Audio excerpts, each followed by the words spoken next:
ఈ మాదిరిగా పాంఫ్లెట్లు చూపించాడు. రాష్ట్రాన్ని సింగపూర్ చేస్తారన్నాడు.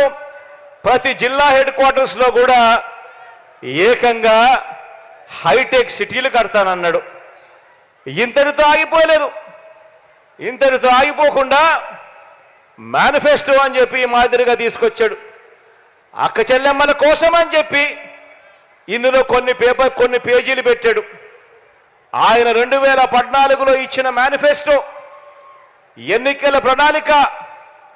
ఇందులో ఆ మేనిఫెస్టోలో page number 16, page number 16, page number 17 Chandrababu Naidu గారు ఎన్నికల మేనిఫెస్టోలో 2014 ఇచ్చిన మేనిఫెస్టోలో పేజ్ నెంబర్ 16, పేజ్ నెంబర్ 17 2 అక్క చెల్లెమ్మల కోసం కేటాయిస్తున్నాను అని చెప్పి హామీలు ఇచ్చాడు.